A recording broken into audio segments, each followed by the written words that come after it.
The stars looked cold through the viewport of Earth's diplomatic station. Alkeem stood with his hands behind his back, watching the alien ship approach. It was the year 2287, and humanity had spread across 50 star systems in what they called the Galactic Union. They had met 6 alien species so far. Some became friends, some just traded goods. None had threatened war until today. "They're called the Virax," said Captain Lee, who stood beside Tay. "This is our first official meeting with them."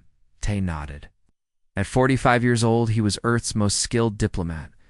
He had short black hair, with touches of gray and calm eyes that revealed nothing of his thoughts. His simple black uniform had only one mark, a silver pin shaped like an olive branch. "What do we know about them?" Tay asked. "Not much." "Taken 3 systems near our border in the past year. The few traders who met them say they value strength above all else." The alien ship docked with a heavy thud. It was twice the size of Earth's largest warship and covered in what looked like metal scales. Parts of it glowed red like fire. "Let's welcome our new neighbors," Tay said with a small smile that didn't reach his eyes. The meeting room fell silent. As the Virax entered, they stood nearly 8 feet tall, with gray-green skin that looked like stone. Their eyes glowed yellow, and sharp teeth showed when they spoke. The leader wore armor made from some strange metal with symbols carved into it. "I am War King Krav of the Virax Empire," the leader said through a translation device. His voice sounded like rocks grinding together. "We claim this sector of space." Stepped forward and bowed slightly. "I'm Tay Kim, Chief Diplomat of the Galactic Union. We welcome peaceful contact with the Virax, but this sector has been home to humans for 60 years. Krav made a sound like breaking glass that might have been laughter. "Peace is for the weak. The strong take what they need." Over the next 3 hours, Tay tried every diplomatic approach he knew. He offered trade deals. He suggested shared defense of the border systems. He proposed cultural exchanges. The Virax dismissed each offer with growing anger. "You do not understand," Krav finally said, slamming a fist on the table. "We do not ask, we tell. Your kind will give us what we want, or we will take it." What they wanted was Earth's newest colony planet, rich in rare minerals, and the right to take human workers as servants. They knew these were not terms any human would accept. "I must speak with my government," Tay said calmly. "Perhaps we can find middle ground." 3 days, Krav said. "Then we return for your answer. Choose wisely, soft one." After the Virax left, Captain Lee turned to Tay. "They're going to attack no matter what we say." Tay nodded. "Yes, that's their way. They respect only power." In the emergency meeting that followed, the Union leaders argued loudly. Some wanted to send warships. Others wanted to give up the colony to avoid war. "Our fleet is spread too thin," Admiral Park said. "If they attack now, we could lose 3 systems before our ships can gather." President Min looked at Tay. "What do you think, Diplomat Kim?" "You've been quiet." Tay stood slowly. Unlike most in the room, he seemed calm. Virax only respects strength, but they don't understand human strength. They see our politeness as weakness. Want to show them what happens when they threaten us. "You want to fight?" someone asked. "No," Tay said. "I want to go to them. One final diplomatic mission." The room erupted in voices. President Min raised her hand for silence. "They've made their demands clear. What would be the point?" 2. "By time for our fleet to gather, if nothing else," Tay said. "But I believe I can change their minds." Admiral Park laughed without humor. "How?" "By asking nicely again," Tay smiled. It was not a pleasant smile. "Before I was a diplomat, I had a different job, one that might be useful now." Few in the room knew Tay's full history.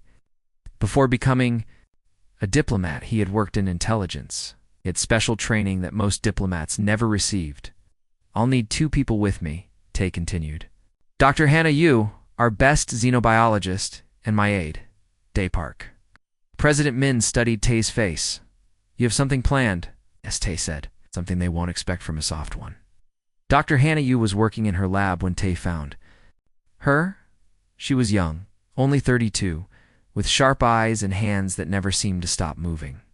Around her, screens showed alien biology from 6 different species.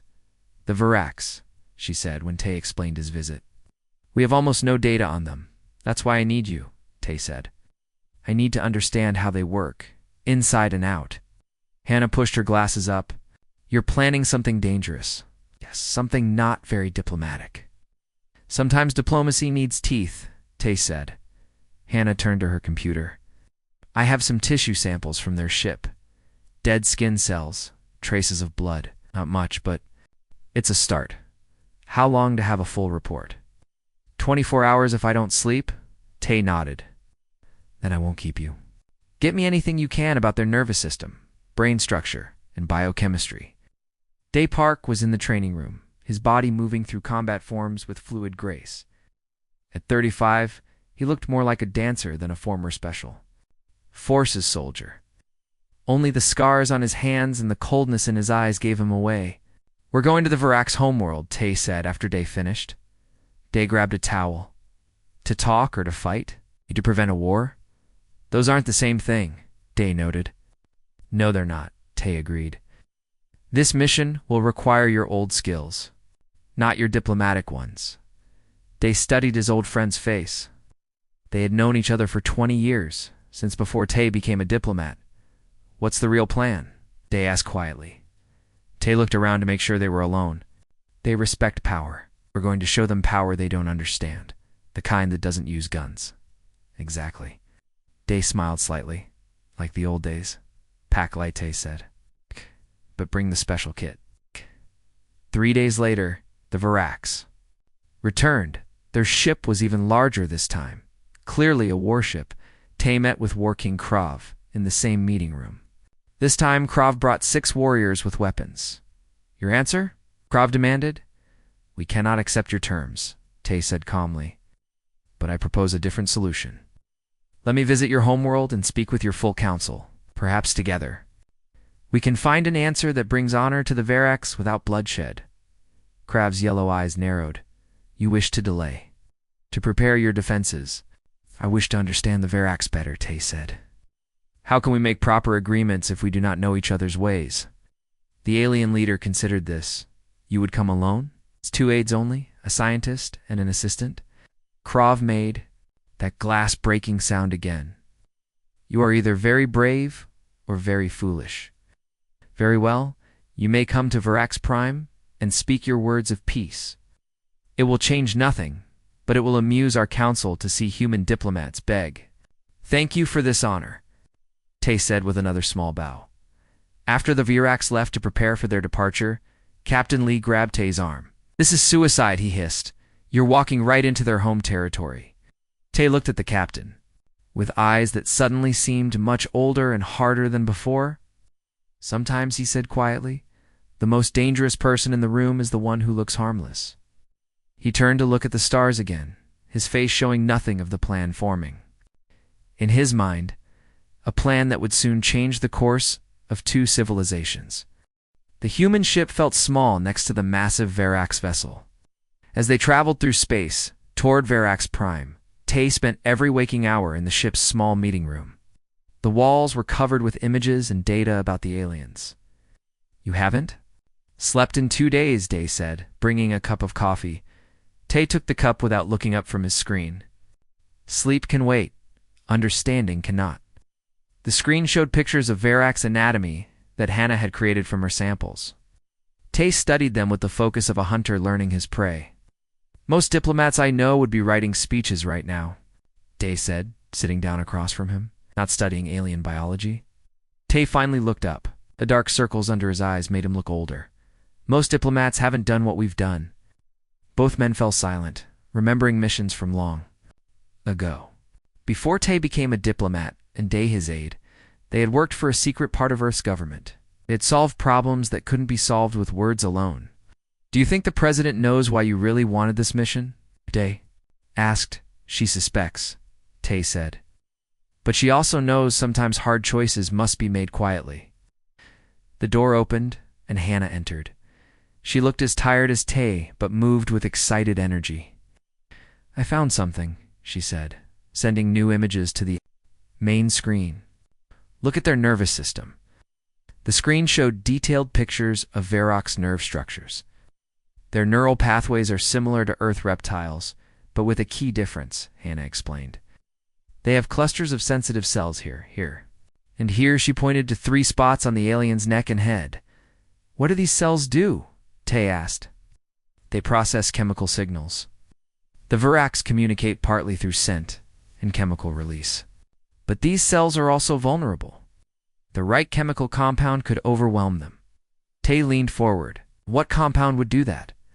That's the interesting part, Hannah said, her eyes bright with discovery. Humans naturally produce small amounts of a chemical in our skin that's toxic to their system. It's not enough to harm them from casual contact, but if concentrated, it would affect their nervous system, Tay finished. How quickly? Almost instantly.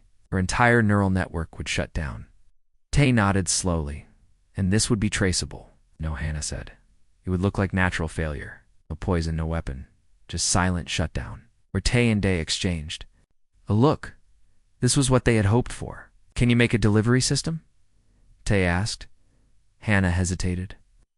I'm a scientist, not a ... weapon maker. Tay finished. I understand. Just tell me how to concentrate the compound. Day and I will handle the rest. For the next 3 days, they worked in secret. The Varrock's crew stayed away from the human section of the ship, making it easier. On the 4th day, Tay called his team together. We arrive tomorrow. Let's review the plan. Are you sure this is necessary? Hannah asked. She had helped them despite her doubts. The Varrocs are gathering their fleet, Tay said. Our intelligence shows they've called ships from 3 systems. They plan to attack no matter what we say, and killing their leader will stop this, she pressed. Tay's face showed no emotion. In their culture, leadership is taken by the strongest. A leader who dies easily is not worthy. His death will force them to reconsider their view of humans. Still murder, Hannah said quietly. It's preventing the deaths of millions, Day. Countered, 1 life for many. Tay looked at the image of working Krav on the screen. Sometimes peace comes at a high price. I'll pay it so others don't have to. Varrock's Prime was a harsh world of mountains and deserts. The human ship landed in a valley surrounded by massive stone buildings, carved into cliffs. The air felt heavy and hot as they stepped out. A group of armed Varrocs waited for them. Their leader, not Krav, but another tall warrior, stepped forward. I am General Zoel. You will follow. Weapons are not allowed. We bring no weapons, Tay said. Truthfully. What they brought was not a weapon in any traditional sense. The Varrocs searched them roughly, taking their communication devices, but finding nothing else suspicious. The small gift box Tay carried was opened and examined. Inside was what appeared to be a simple glass sculpture of Earth. The Varrocs guard turned it over. Finding nothing dangerous, handed it back. They were led through streets where more Varrocs watched with hostile yellow eyes. Tay noticed everything, how they moved, the structures of their buildings, the way the guards kept their distance from each other. They don't like to be too close to each other, he whispered to Hannah. Just as your research suggested. Need personal space for their chemical senses. The palace was enormous, carved from a single mountain. Inside, the walls were covered with images of battle and conquest. The message was clear. The Varrocs lived for war, in a great hall with a ceiling that disappeared into shadows. Working Krav waited on a throne made of metal and bone. Around him stood what appeared to be his council, older Varrocs with elaborate markings on their stone-like skin. Human diplomats come to beg, Krav announced to his council. Let us hear their weak words before we take their worlds. Tay stepped forward and bowed slightly. Thank you for welcoming us to your impressive world, War King Krav. We come not to beg, but to understand. Krav leaned forward. There is nothing to understand. You will submit or die. Perhaps Tay said calmly. But first, may I present a gift, a small token from Earth. He held out the glass sculpture. One of the guards took it and brought it to Krav, who examined it with suspicion. What does it do? He demanded. It is simply art, Tay explained. A representation of my home world. We create beauty as well as strength. Krav made his glass-breaking laugh. Beauty is useless. Strength is all that matters. As he spoke, Tay watched carefully. The king's skin had a different pattern than the others. Small raised ridges along his neck where Hannah had identified the sensitive neural clusters. And when he became emotional, as now those areas flushed a darker green, the perfect target. Tomorrow you will watch displays of our military might, Krav declared. Then you will give your final answer. Choose submission or destruction. As they were led to their quarters, Day whispered, "Did you see it?" Tay nodded. Yes. His neural clusters are more exposed than the others. The gift is placed. Now we wait. Night, in their heavily guarded rooms, the three humans spoke in whispers. The glass sculpture contains the compound, Anna asked. Inside the base, Tay confirmed. When activated, it will release an invisible gas, odorless but deadly to his system alone. And how will you activate it? She asked. Tay showed her a small device hidden under his thumbnail. Tomorrow, during our final meeting, one press, and the war ends before it begins, or we all die, Day added grimly. Tay looked out the window at the alien city. Peace always carries risk. This is our best chance to save both our peoples from a war neither truly needs. The night grew darker as they prepared for what would come with the dawn. Morning came with a blood-red sun rising over the jagged mountains. Tay stood at the window of their quarters, watching Varak's soldiers march in perfect lines across the stone courtyard below.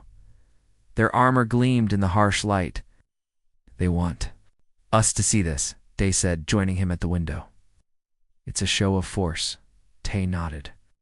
Everything they do is about showing strength. Hannah emerged from the small room where she had set up her portable lab equipment. She looked tired but determined. I've analyzed the air samples from yesterday, she said quietly. Their biology is even more interesting than I thought. The Vraks release chemical signals constantly. It's how they establish rank. That explains why King Krav smells different, Day noted. Yes, Hannah said. His chemicals mark him as the dominant one. But there's something else. The compound we're using will work better than expected. Their neural clusters are most sensitive during emotional states, like anger or excitement, Tay said. Thinking of how the king's neck had flushed when he spoke of war, a loud bang on their door ended the conversation. General Zoll entered without waiting for a response. The War King commands your presence at the military display, he announced. You will see the power that will crush your worlds. The military parade ground was vast, a flat plain surrounded by stone viewing stands. Tay, Hannah, and Day were placed in seats directly below King Krav's elevated throne. The message was clear. They were beneath him in every way. Watch and understand your future, Krav called down to them as thousands of Varak's soldiers marched into view. For the next 2 hours, they witnessed an impressive display of alien military might. Battle machines that could tear through solid rock, weapons that fired what looked like liquid fire, flying craft that moved faster than human eyes could follow. They're stronger than our intelligence suggested, Day whispered. Tay's face remained calm, but his eyes missed nothing. Notice how all their weapons require close combat. They want to see their enemy's face when they kill. A Varak's officer approached their seats with a large digital display.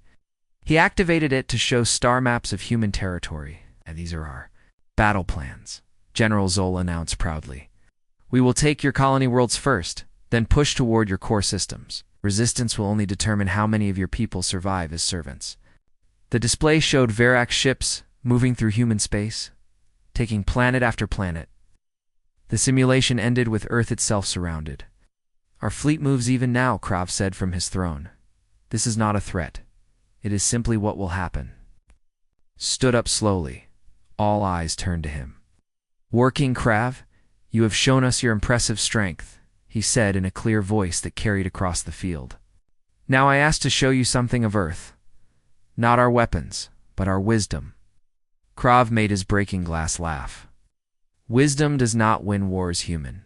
Sometimes it prevents them, Tay replied. May I speak with you and your council and your great Hall. There are things about humans you should understand before decisions are made. The alien king seemed amused by this request. You still think words can change the inevitable? It's very well. It will be your last chance to speak before you submit or die. The great hall was filled with Verac's military leaders and council members. When the humans were brought in, massive screens showed the same battle plans they had seen outside, along with images of human worlds marked for conquest. King Krav sat on his throne, the glass sculpture of Earth placed on a small table beside him. Tay noticed it had been positioned perfectly close enough to the king's neural clusters when activated. "Speak your wisdom, human," Krav commanded. "Then give me your answer." Tay stepped forward into the center of the hall. He clasped his hands behind his back, hiding the small device under his thumbnail. "The Virax values strength above all else," he began. "This is your way, and we respect it. But there are many kinds of strength." He gestured to the battle plans on the screens. "You have shown us physical strength, impressive weapons, powerful armies. But humans have survived for thousands of years because we have other strengths as well." "Like what?" one council member asked, with obvious scorn. "Adaptability," Tay answered. "Patience. And understanding our enemies." He began to walk slowly in a circle, addressing all the gathered Virax. As he spoke, Day moved casually to position himself near one exit. Hannah stood very still, watching everything. "For example," Tay continued, "we know that Virax neural systems are highly developed. Your chemical senses are far more advanced than ours. This gives you advantages in battle, but also weaknesses." A murmur ran through the hall, and Krav leaned forward on his throne. "You claim to know our weaknesses?" he growled. "Do," Tay said calmly. "Just as you have studied us, we have studied you. This is another human strength. We learn quickly." Hannah stepped forward with a small device she had been allowed to keep, a simple data pad that the Virax had examined and found harmless. "May I show you?" she asked. When Krav nodded, she projected an image of Virax anatomy into the air. "Your species has neural clusters here, here, and here," she said, pointing to the neck and head regions. "They process chemical signals that help you communicate." The council members shifted uncomfortably. This was clearly information they had not expected humans to possess. "You think this knowledge will save you?" Krav demanded, his neck ridges darkening with anger. "Knowledge itself rarely saves anyone," Tay admitted. "But what we do with knowledge matters greatly." He moved closer to the throne, his eyes locked with the alien kings. "There is another option besides war. An alliance between our peoples could be beneficial to both. The Virax strength combined with human adaptability would be formidable." "Alliance? With weaker beings?" Kraft scoffed. "That is not our way." "Is it weakness to find new paths to power?" Tay asked. "The truly strong can change when necessary." The king stood from his throne, towering over Tay. His voice boomed through the hall. "Enough words. You have seen our might. You have heard our demands. What is your answer, human?" Or the moment had come. Tay looked up at the alien king without fear. "Neither," he said quietly.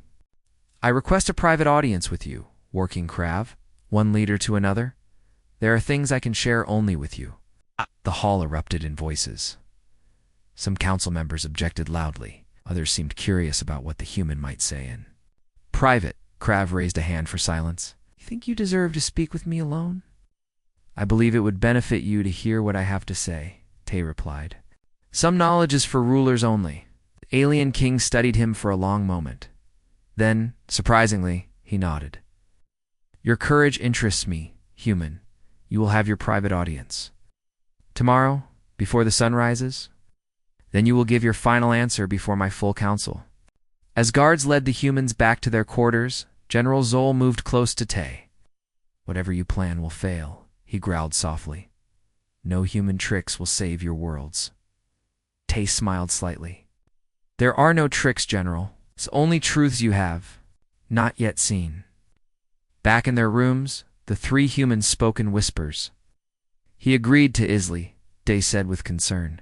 "It could be a trap."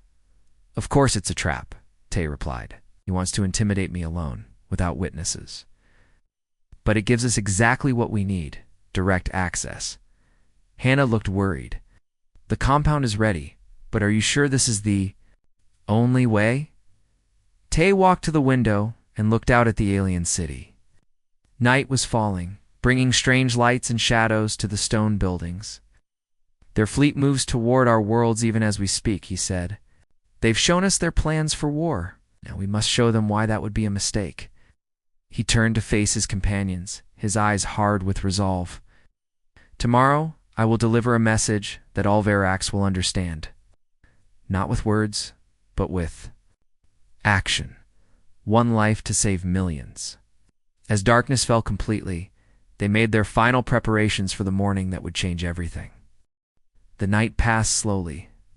Tay did not sleep. Instead, he sat cross-legged on the floor of their quarters, his eyes closed, his breathing slow and even. It was a meditation technique he had learned long ago, before he became a diplomat. A way to prepare mind and body for difficult tasks. Day watched his friend with concern. You should rest. My mind is resting, Tay replied without opening his eyes. My body is ready. Hannah worked quietly in the corner, checking her data one final time. The compound should work exactly as planned, she said. But you'll need to be within 3 feet of him when it activates. I'll be closer than that, Tay promised. Outside, the first hint of dawn appeared on the horizon when heavy footsteps approached their door. General Zoel entered with 4 armed guards. The War King awaits, he announced. You will come alone. Tay stood smoothly, as if he hadn't been sitting for hours. He straightened his simple black uniform and touched the silver olive branch pin on his collar. I'm ready, he said. Day stepped forward. The king promised a private audience. Why so? Many guards? General Zoel's yellow eyes narrowed. The guards are for the journey only. The meeting will be private, as agreed. As Tay prepared to leave, Hannah approached and adjusted his collar in what looked like a friendly gesture. In reality, she was checking the small device hidden beneath his thumbnail. Remember? She whispered. One press activates it. Out 10 seconds. After that, ... double quotes, Tay nodded slightly. I remember. The palace corridors were eerily quiet in the pre-dawn hours. Most Verax were still in their sleeping chambers.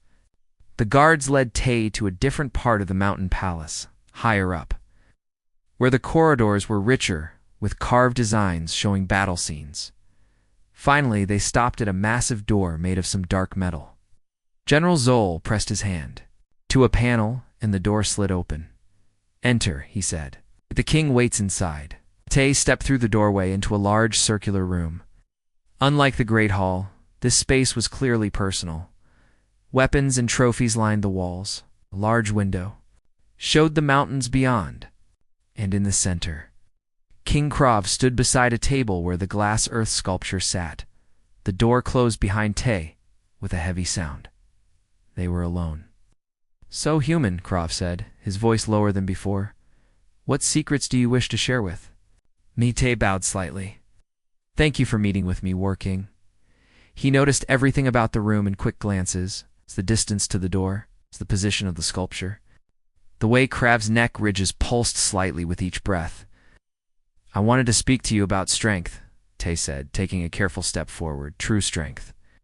Krav made his glass-breaking laugh. You think you can teach a Verax about strength? We can learn from each other, Tay suggested. Took another step closer. Now, he was within 6 feet of the king. The Verax understand physical power. Humans understand other kinds, such as Krav asked, seeming genuinely curious despite himself. The strength of patience, Tay said, taking another small step, of waiting for the perfect moment. 5 feet away now. The strength of knowledge, he continued, of understanding your opponent completely, 4 feet. And the strength of doing what must be done, no matter the personal cost, 3 feet. Close enough. Krav seemed to realize Tay had moved too close, straightened to his full height, towering over the human. You speak well for a soft one. Words change nothing. Tomorrow, your people will face our fleet. Before that happens, Tay said calmly, I want to show you something about the gift we brought. He gestured toward the glass sculpture. As Krav's eyes followed his hand, Tay pressed the hidden device under his thumbnail. A tiny click was the only sound. Your craft is primitive, Krav said, looking at the sculpture. It contains more than you might think, Tay replied. 10 seconds. That's what Hannah had said. Tay counted in his head while continuing to speak. Inside that glass is Earth's true message to the Voreks. 5 seconds. A demonstration of human strength. 3 seconds. The kind you haven't considered. 1 second. The strength to end a war before it begins. The sculpture made no sound. No visible gas escaped. Nothing seemed to happen at all. But King Krav suddenly froze mid-breath. His yellow eyes widened. The ridges on his neck darkened, then paled. His massive body swayed slightly. Tay took a step back and watched. The Voreks king opened his mouth as if to speak, but no sound came out. His hand reached toward his throat, clawing at the neural clusters there. Then his eyes rolled back. He collapsed to the floor with a crash that shook the room. Tay stood perfectly still, looking down at the fallen king. There was no blood, no sign of violence, just a silent, invisible execution. The door burst open. General Zoel and his guards rushed in, weapons raised. They stopped short at the sight of their king on the floor and the humans standing calmly nearby. "What have you done?" Zoel roared, moving to the king's side. "I have done nothing that can be seen," Tay answered truthfully. "Check him. There are no wounds." The guards surrounded Krav's body. One checked for life signs and looked up at Zola with shock. "He is dead, General." "But there is no injury." Zol's weapon pointed at Tay's heart. "You killed him somehow." "How could I?" Tay asked, spreading his empty hands. "I carried no weapons. I never touched him. Search me if you wish." It's the guards did search him roughly and thoroughly. They found nothing. No weapon, no poison. Nothing that could explain how a Voreks warrior king had simply stopped living.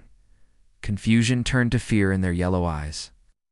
One guard backed away from Tay as if he himself might drop dead at any moment. "Take him to the holding cell," Zoal ordered, his voice shaking slightly. "Alert the council. The king is dead." In the small, stone-walled cell, Tay sat on a hard bench and waited. He showed no fear, no anxiety. Just the same calm he had maintained throughout. Hours passed before the door opened. Day and Hannah were pushed inside, looking worried but unharmed. "What happened?" Hannah whispered once the guards left. "Exactly as planned," Tay replied quietly. "The compound worked perfectly. No trace, no evidence. Just as you predicted." "And now?" Day asked. "Now we wait again," Tay said. "The Voreks Council will be in chaos. They need to decide what happened and what to do next." "They could just kill us all," Hannah pointed out. Tay shook his head. "They won't. Not yet. They need to understand first. Fear of the unknown is now working. For us." As if to confirm his words, the cell door opened again. General Zoel stood there with several council members behind him. Their faces showed a mixture of anger, fear, and confusion. "The council demands your presence," Zole said stiffly. "They have questions about the king's death." Tay stood calmly. "I'm ready to provide answers." As they were led through the palace corridors, Day leaned close to Tay. "What will you tell them?" Tay's face showed no emotion, but his eyes held a cold certainty. "The truth. That's the final part of the plan. The truth is more frightening than any lie could be." They entered the great hall, now filled with anxious Voreks leaders. The throne sat empty. Beside it, the glass sculpture of Earth still rested on its table, looking harmless and ordinary. But nothing would be ordinary again. A human diplomat had silently executed their king. And now, the Voreks were about to learn why that changed everything. The great hall of the Voreks palace was filled with angry voices. Council members argued loudly while military leaders pounded their fists on tables. In the center of this chaos stood 3 humans, surrounded by guards but looking strangely calm. The oldest council member finally raised his hands for silence. His skin was paler than the others, marked with deep scars from ancient battles. "I am Elder Mock," he announced.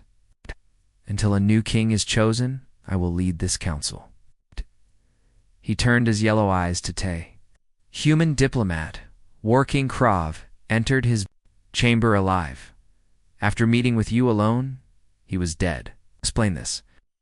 All eyes in the hall focused on Tay. He stood straight, his face showing no fear. Elder Mock, honored council, Tay began, his voice clear and strong. I will tell you exactly what happened. The truth may be hard to accept, but it is what you need to hear. Day and Hannah exchanged worried glances. They knew what Tay planned to say, the complete truth. It was either the bravest or most foolish. Approach possible. War King Krav died because I killed him. Tay stated simply. The hall erupted again. Weapons were drawn. Guards moved closer to the humans. Silence. Elder Mock shouted.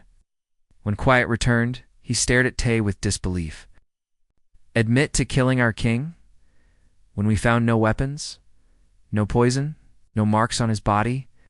Yes, Tay said. I killed him without touching him, without a weapon you could find, without leaving any trace. General Zole pushed forward. This is impossible. The human tricks us. It is not a trick, Tay replied. It is science, knowledge, the kind of strength. I tried to explain to your king. He turned to Hannah, who stepped forward nervously. May I show them? She asked Elder Mock, after a moment's hesitation.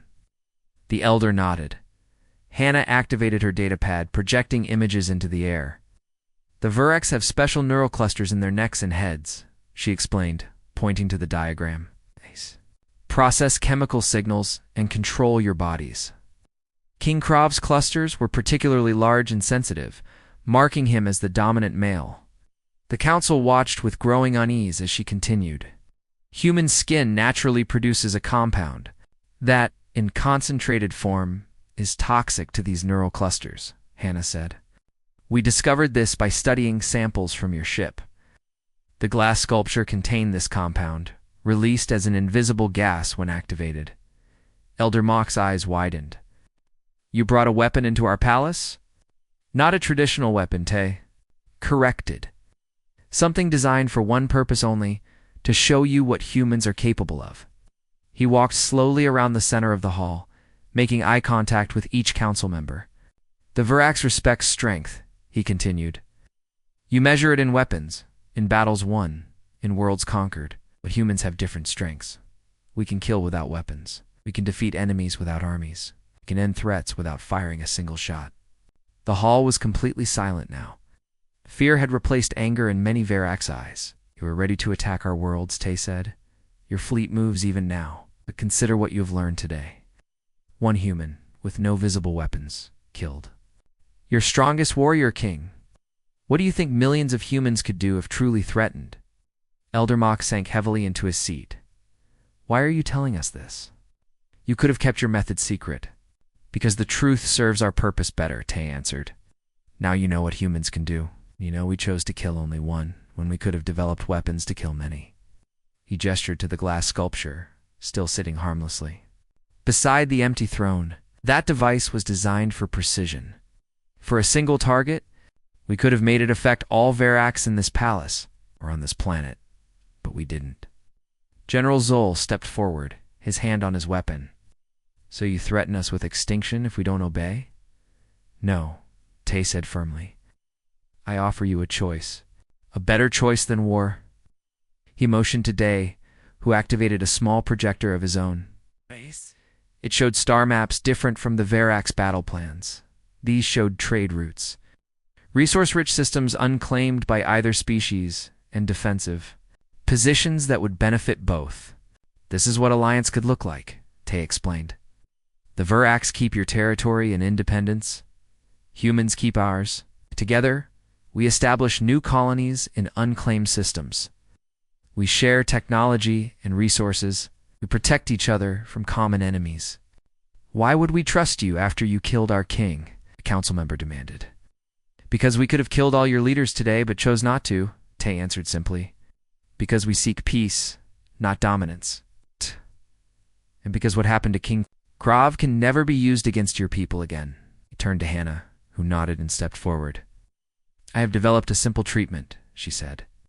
A chemical barrier that protects Virax neural clusters from our compound. I offer this freely to your scientists. Study it, improve it, use it to protect your people. She placed a small vial on the table before Elder Mock. This is not just a gesture of peace. It is proof that humans prefer alliance to extermination, even when we have the power to choose either. The council members gathered around the vial, examining it with wonder and suspicion. Elder Mock picked it up carefully. You offer protection? Against your own weapon? He asked. Yes, Tay said. What? Because weapons are not the point. Understanding is. Elder Mock studied Tay's face for a long moment. You are unlike any enemy we have faced. You kill without violence. You offer gifts to those who threatened you. This is not the way of warriors. It is the way of humans, Tay replied. At our best, we seek solutions that benefit everyone. War benefits no one. The elder turned to his council. He spoke in low voices, occasionally glancing at the three humans who stood patiently waiting. Finally, Elder Mock addressed Tay again. Our fleet will be recalled, he announced. The attack plans are ... suspended. We will consider your offer of alliance. Relief flooded through Hannah's face. Tay remained impassive, but his shoulders relaxed slightly. Tay bowed with respect. A wise decision, Elder Mock. The Galactic Union will be pleased to begin formal negotiations. But know this, human Tay, the elder continued, his voice hardening. We will study your methods. We will learn your strengths. And we will watch you carefully. So we will watch you, Tay agreed. Respect between powers begins with honest caution. 3 days later, human ship prepared to leave Virax Prime. A new treaty had been drafted, not a full alliance yet, but a start. The Virax fleet had turned back from human space. War had been averted. As they boarded their ship, General Zol approached Tay one last time. The council has chosen a new king, he said.